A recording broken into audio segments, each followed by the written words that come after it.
আসসালামু আলাইকুম ওরহমতুল্লাহি ওবরাকাতু। আলহামদুলিল্লাহ ওসসালাতু ওয়াসসালামু আলা রাসূলিল্লাহ বাদ। সুপ্রিয় দর্শক শ্রোতা ভাই বোন, মসজিদে আকসা বা বাইতুল মাকদিস এই মসজিদ কেন সর্বকালের সর্বযুগের মুসলমানদের কাছে খুবই গুরুত্বপূর্ণ এবং মর্যাদাপূর্ণ? কোরআন এবং হাদিসের আলোকে আজ আমরা মসজিদে আকসার 11টি অজানা তাৎপর্য এবং ফজিলত ও মর্যাদার কথা জানব ইনশাআল্লাহ তাআলা। সর্বপ্রথম মসজিদে আকসার যে ফজিলতের কথা আমরা বলতে চাই তা হলো, মসজিদে আকসা এমন মসজিদ যে মসজিদকে কেন্দ্র করে তার আশপাশের জায়গাগুলোকে আল্লাহ রাব্বুল আলামিন কোরআনে কারিমে বরকতময় এবং পবিত্র ভূমি হিসাবে উল্লেখ করেছেন। সূরা ইসরা আল্লাহ রাব্বুল আলামিন মসজিদে আকসার আশপাশের জায়গাগুলোকে বরকতময় বলেছেন। আল্লাহ বলেছেন, সুবহানাল্লাযী আসরা বিআবদিহি লাইলাম মিনাল মাসজিদিল হারামি ইলাল মাসজিদিল আকসাল্লাযী বারাকনা হাওলা। মসজিদ আকসার পরিচয় দিতে গিয়ে এখানে আল্লাহ বলেছেন, যার আশপাশের জায়গাগুলোকে আমি বরকতময় করেছি। তার মানে এটি একটি মুবারক এবং বরকতময় জায়গায় অবস্থিত। এবং সূরা মায়দায় আল্লাহ রাব্বুল আলামিন এই মসজিদকে, এই মসজিদের ভূমিকে আরদে মুকাদ্দাসাহ বলেছেন, পবিত্র ভূমি বলেছেন।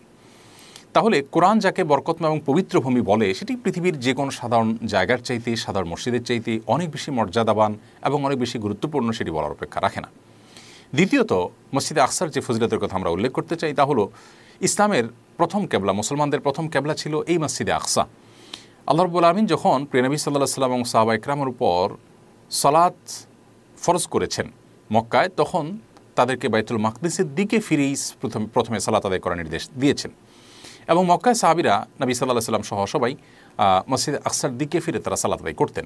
মদিনায় হিজরত করার পর 16-17 মাস পর্যন্ত একইভাবে মসজিদ আকসার দিকে ফিরে তারা সালাত আদায় করতেন। পরবর্তীতে নবী সাল্লাল্লাহু আলাইহি ওয়াসাল্লামের মনের আকাঙ্ক্ষা ছিল, তামান্না এবং আগ্রহ বাসনা ছিল মক্কার মসজিদে হারামের দিকে ফিরে সালাত আদায় করার। এটা যেন কেবলা হয়, সেটি তার আকাঙ্ক্ষা ছিল, কারণ এটি ইব্রাহিম আলাইহিস সালামের স্মৃতি বিজড়িত মসজিদ।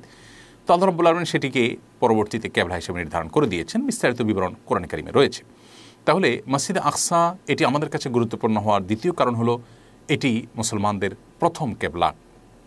তৃতীয় ফজিলত এবং মর্যাদার বিষয় হলো যে মসজিদে আকসা সম্পর্কে মুস্তাদরাক হাকিমের একটি হাদিসে নবী সাল্লাল্লাহু আলাইহি ওয়াসাল্লাম বলেছেন, কিয়ামতের আগে এমন একটা সময় আসবে যে মানুষ মসজিদে আকসার মর্যাদা, এর গুরুত্ব এবং এর ফজিলত এতটাই অনুধাবন করতে পারবে যে মসজিদে আকসার আশেপাশের জমিগুলো, আশেপাশের জায়গাগুলো যেখান থেকে দাঁড়িয়ে মসজিদে আকসাকে একটু দেখতে পারবে মানুষ, সেই জায়গার দাঁড়ানোটা, সেই জায়গার মালিক হওয়াটা, সেই জায়গায় থাকাটা মানুষের কাছে গোটা পৃথিবীর যে কোনো বস্তুর চাইতে প্রিয় এবং মূল্যবান হবে। তো এরকম একটা সময় আসবে, এখান থেকে বোঝা যায় যে মসজিদের গুরুত্ব এবং মর্যাদা আল্লাহ সুবহানাহু ওয়া তাআলার কাছে কত বেশি। মসজিদে আকসার 4 নম্বর ফজিলত এবং মর্যাদার দিক হলো যে এটি নবী সাল্লাল্লাহু আলাইহি সাল্লামের ইসরা এবং মেরাজের কেন্দ্র ছিল। আমরা জানি প্রিয় নবী সাল্লাল্লাহু আলাইহি সাল্লামকে আল্লাহ রাব্বুল আলামিন মক্কার মসজিদে হারাম থেকে অলৌকিকভাবে রাত্রিকালীন ভ্রমণের মাধ্যমে মসজিদে আকসায় উপস্থিত করেছেন।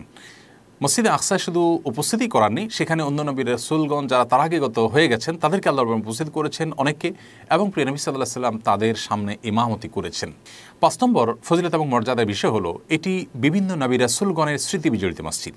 মসজিদে আকসাকে ঘিরে এত নবী এবং রাসূল বেড়ে উঠেছেন এবং এত নবী রাসূলগণ সেখানে সালাত আদায় করেছেন, ইমামতের দায়িত্ব পালন করেছেন, সেখানে বসবাস করেছেন, যে পৃথিবীতে আরেকটি এত বেশি নবী রাসূলদের স্মৃতি বিজড়িত মসজিদ কিন্তু খুঁজে পাওয়া যায় না।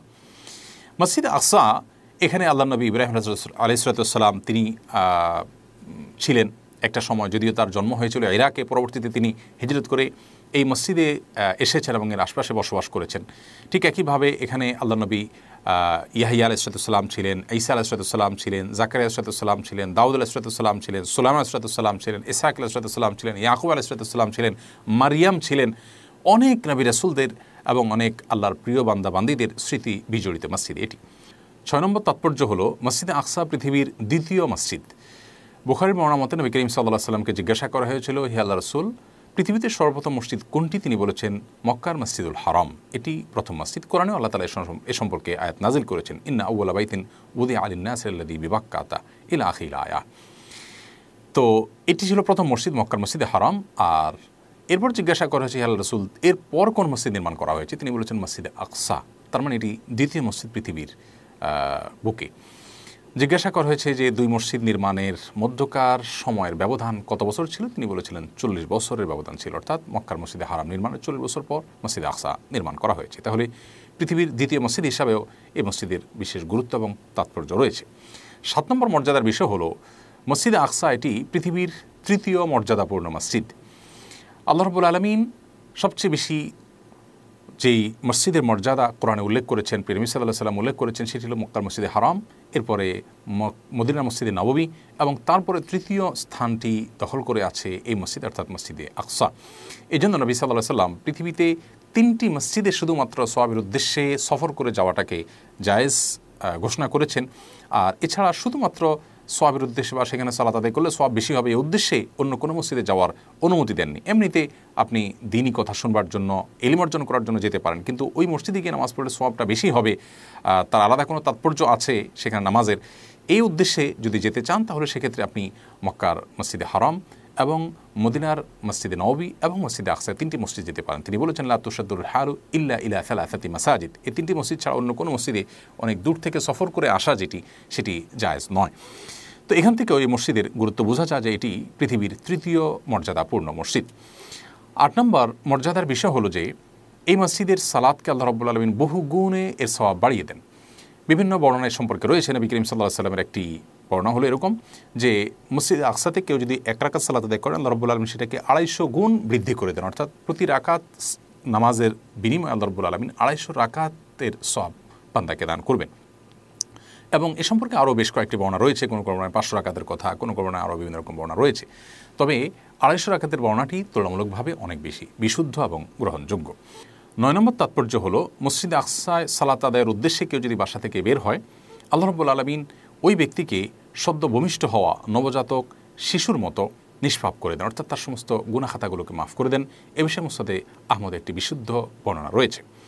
10 নম্বর মসজিদে আকসার মর্যাদার বিষয় হলো যে এই মসজিদে দাজ্জাল প্রবেশ করতে পারবে না। মুসনাদে আহমদে বর্ণিত হয়েছে, নবী সাল্লাল্লাহু আলাইহি ওয়াসাল্লাম বলেছেন 4টি মসজিদে দাজ্জাল প্রবেশ করতে পারবে না। দাজ্জালের ফিতনা গোটা পৃথিবীকে ছেয়ে গেলেও এই 4টি মসজিদ মুক্ত থাকবে। তোর মধ্যে থেকে একটি হলো মসজিদে হারাম মক্কার, আরেকটি হলো মদিনার মসজিদে নববী, আরেকটা হলো মসজিদে আকসা, এবং চতুর্থ হলো মসজিদে তুর বা তুর পাহাড় কেন্দ্রিক মসজিদ। তাহলে দাজ্জাল এই মসজিদে আকসায় প্রবেশ করতে পারবে না, এটি সন্দেহাতীতভাবে এই মসজিদের অনেক বড় একটি মর্যাদার বিষয়। 11 নম্বর তাৎপর্যের দিক হলো মসজিদে আকসা এর আশেপাশের কোনো একটা পাহাড়ে ইয়াজুজ এবং মাজুজ ধ্বংস হবে। সহিহ মুসলিমে বর্ণিত হয়েছে যে নবী সাল্লাল্লাহু আলাইহি ওয়াসাল্লাম ইরশাদ করেছেন, পৃথিবীর ইতিহাসের অন্যতম ত্রাস, অন্যতম একটা বড় ফিতনা এবং কিয়ামতের গুরুত্বপূর্ণ একটি আলামত, ইয়াজুজ এবং মাজুজ থেমে যেতে বাধ্য হবে মসজিদে আকসার আশপাশের কোনো একটি পাহাড়ে। অর্থাৎ গোটা পৃথিবীতে ত্রাসের সৃষ্টি করে এই জায়গায় এসে তারা থামতে বাধ্য হয়ে যাবে। সন্দেহাতীতভাবে এটি মসজিদে আকসার অনেক বড় একটা মর্যাদাকে প্রমাণ করে, যেখানে এসে ইয়াজুজ মাজুজ থামতে বাধ্য হয়ে যাবে এবং তাদের শেষ পরিণতি হবে এখানে, এবং তারা ধ্বংস হবে এর আশেপাশে কোনো একটা পাহাড়ে। আল্লাহ রাব্বুল আলামিন মসজিদে আকসার গুরুত্ব এবং মর্যাদা আমাদেরকে অনুধাবন করার তৌফিক দান করুন। মসজিদে আকসাকে মুক্ত করার শক্তি সামর্থ্য আল্লাহ রাব্বুল আলামিন মুসলমানদেরকে দান করুন, এবং জীবনে একবার হলেও মসজিদে আকসায় আমাদেরকে সালাত আদায় করবার তৌফিক দান করুন। জাযাকুমুল্লাহু খায়রা। আসসালামু আলাইকুম ওয়া রাহমাতুল্লাহি ওয়া বারাকাতুহু।